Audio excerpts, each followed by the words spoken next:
तसंच येत्या 4 तारीखला निकाल लागणार आहे आणि जवळपास म्हणजे सर्वत्र चर्चा म्हणजे आहेच की अनेक ठिकाणी बॅनर देखील लागलेले की आपण खासदार म्हणून निवडून आलेला आहात असं लोकांनी घोषित केलेलं आहे ऑलरेडी.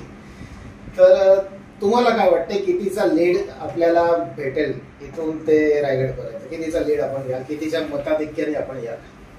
ह्याच्यामध्ये लोकांनी उत्स्फूर्तपणे जी साथ दिलेली आहे आणि ज्या पद्धतीनं मतदानाच्या दिवशी लोकांनी सहभाग घेतला आणि लोकांच्या आशीर्वादानं सहकार्यानं निश्चितच म्हणजे त्यांचा उत्साह बघितल्यानंतर असं वाटतं की आणि लोकांनी पण मतदारसंघामध्ये प्रत्येक ठिकाणी बॅनर लावलेले आहेत की खासदार म्हणून निवडून आले.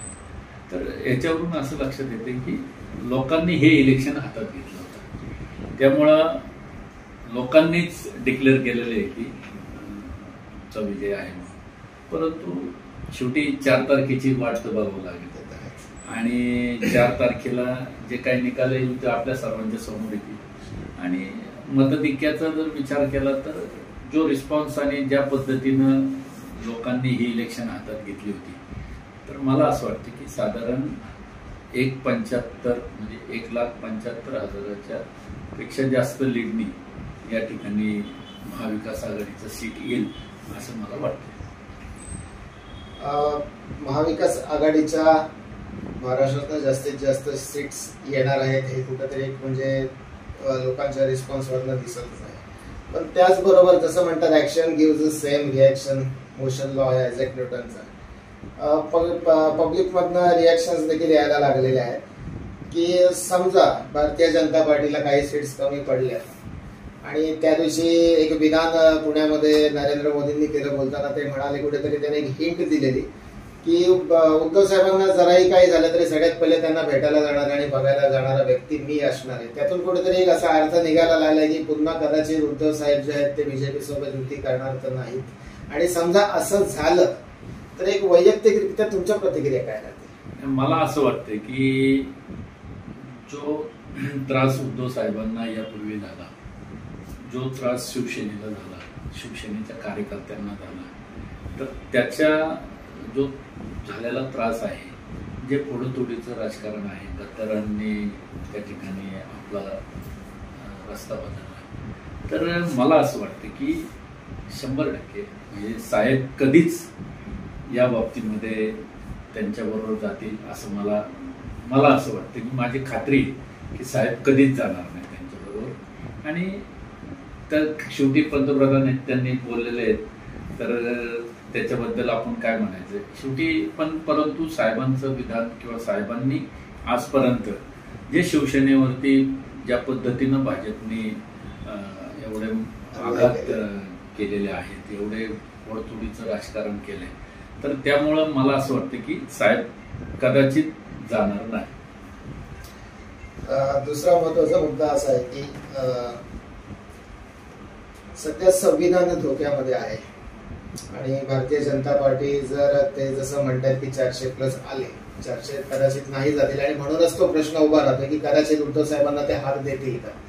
जर समजा ते 400+ किंवा त्यांना जे काही पाहिजे तो मेजॉरिटी त्यांनी त्यांची केली तर ते खरंच संविधान बदलता येईल एवढं वाटतंय का तुम्हाला? संविधान सोपं आहे का? तेवढं एवढं सोपं नाहीये. संविधान बदलणं हे काही एवढं सोपं नाही.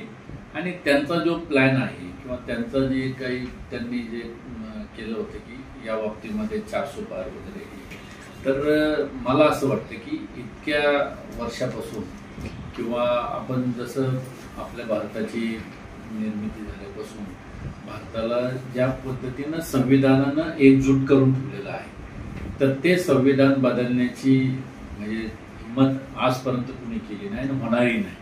आणि माझं मत असं आहे की संविधान आमच्यासारखे कार्यकर्ते त्या ठिकाणी असतील तर त्याला प्रखरतेनं विरोध केला जाईल आणि त्या बाबतीमध्ये कुठल्याही परिस्थितीमध्ये संविधानाला हात घालून देणार नाही याची खबरदारी आम्ही सर्वजण घेणार आहोत याची खात्री मी तुम्हाला. बीजेपी जसं म्हणते की त्यांना त्यांच्या अजेंड्यामध्ये की हिंदू राष्ट्र त्यांना करायचं आहे. समजा हिंदू राष्ट्र घोषित झालं तर त्याच्यामध्ये प्रॉब्लेम काय? नाही पण आता तरी काय हिंदू राष्ट्रच आहे. पण जे भारत नाही भारत माता की जे आपण म्हणतोच आहे. ऑफिशियली आपलं जे आहे ते सर्व धर्म समभाव राष्ट्र आहे आणि त्यांचं असं म्हणणं आहे की आम्ही याला ऑफिशियली हिंदू राष्ट्र करणार, हिंदू राष्ट्र म्हणून घोषित करणार. माझं मत असं आहे की आजपर्यंत कधी म्हणजे देशामध्ये आपल्या देशामध्ये ज्या पद्धतीनं आज आपला देश चाललेला आहे हा जगावरती राज्य करण्यासाठी प्रयत्न करतोय, जगावरती आपलं राज्य होईल आणि या दृष्टिकोनातून प्रयत्न करत असलं तरी आज जर जगामध्ये आपल्या भारताची जी ओळख आहे ती हिंदू राष्ट्र म्हणूनच ओळख आहे. ही काय कुठल्या वेगळ्या जातीचं किंवा ह्याचं नाहीये, पण ज्या जाती धर्मांची लोक आपल्या देशामध्ये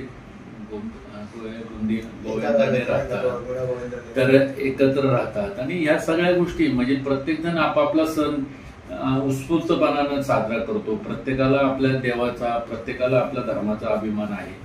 तर मला नाही वाटत की असं काही आहे, पण आहे कुठंतरी काहीतरी पिल्लू सोडायचं म्हणून सोडलेलं आहे. तसं जर त्यांनी करायला घेतलं तरच उद्धव बाळासाहेब ठाकरे शिवसेनेकडनं किंवा महाविकास आघाडीकडनं त्या गोष्टीला विरोध केला जाईल का, हा माझा प्रश्न.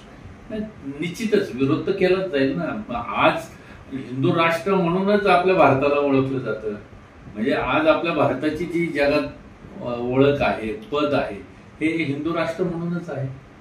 ते मला नाही वाटत की असा पाऊल उचलतील आणि जर उचलला त्यांनी त्यांच्या जर बुद्धीमध्ये जर काय कुणी घातलं तर त्याला विरुद्ध केलं जाईल.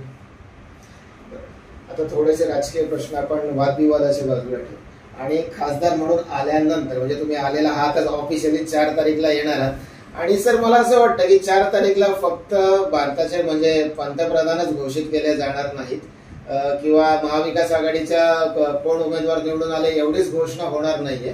तर 4 तारखेला अनेक निकाल लागणार आहे की खरी शिवसेना कोणती. 4 तारखेला अनेक निकाल लागणार, खरी शिवसेना कोणती आणि खरी राष्ट्रवादी कोणती.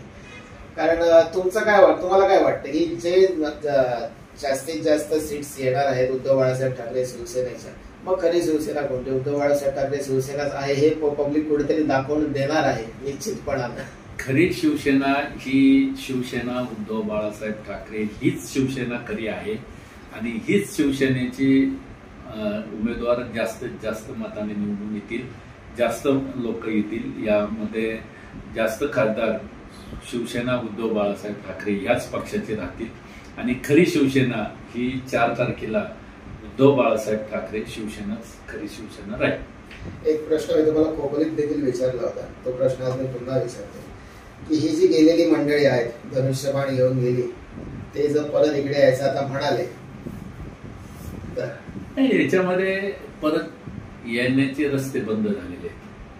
मुळात ते जे गेले तर त्यांनी जर जाताना पक्ष नसते घेऊन गेले, चिन्ह नसते घेऊन गेले तर मग काहीतरी विचार झाला.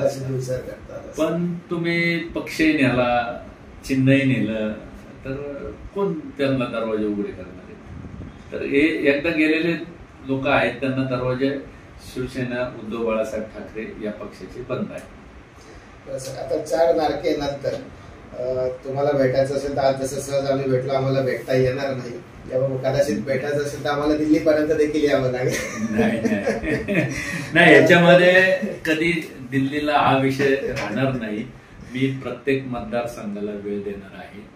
जसं घाटाखालचे 3 मतदारसंघ आहेत तिकडे लोकांना भेटण्यासाठी दिवस आणि हे देणार आहे आणि घाटाच्या वरती सुद्धा 3 मतदारसंघासाठी भेटण्यासाठी वेळ देणार आहे. आणि जे काही प्रश्न आहेत या 3 मतदारसंघातले जे प्रश्न मार्गी लावण्यासाठी काही मग ते केंद्र शासनाचे असतील, काही राज्य शासनाचे असतील, महानगरपालिकेचे असतील किंवा जिल्हा परिषदेचे असतील, तर या प्रत्येक ठिकाणी सुद्धा मी स्वतः जाऊन यामध्ये लक्ष घालून हे जे प्रश्न अनेक वर्षानुवर्ष तसेच पडलेले आहेत या प्रश्नांना कुठंतरी चालना देऊन हे प्रश्न सोडवण्याचा प्रयत्न सर्वांना एकत्र घेऊन, सर्वांना विश्वासात घेऊन मी ते करणार आहे. सर तातडीनं काय कामं घ्यायचं तुमच्या मनामध्ये की 4 तारखेनंतर मला पहिले ही कामं करायची. 4 म्हणजे असं नाही की लगेच 5ला उठले नाही आपण कामाला निघाल असं नाही, पण त्याच्यानंतर लगेच जे काय म्हणजे बाबा ही कामं जी आहे ती तातडीने केली पाहिजेत. नाही आता याच्यात प्रामुख्यानं जो आमचा चाकरमाने कामासाठी मुंबईला जातो किंवा काही पुण्यात येतात, खोपोलीतनं काही लोणावळ्यातनं येतात, तर इथं ज्या लोकल गाड्या बंद आहेत ह्या सगळ्यात पहिल्या आम्ही ते चालू करायचा प्रयत्न करणार आहे. आणि ज्या लांब पल्ल्याच्या ज्या गाड्या आहेत त्या लांब पल्ल्याच्या गाड्या कशा आपल्याला मग खोपोलीत असेल, कर्जतमध्ये असतील, पनवेलमध्ये असेल किंवा लोणावळा असेल किंवा पिंपरी चिंचवडमध्ये असेल तर या ठिकाणी थांबतील या बाबतीतले जे काही पूर्वी होते थांबे ते त्या ठिकाणी परत चालू करण्याच्या दृष्टिकोनातून सर्वात जास्त प्रयत्न आम्ही ते करणार आहे.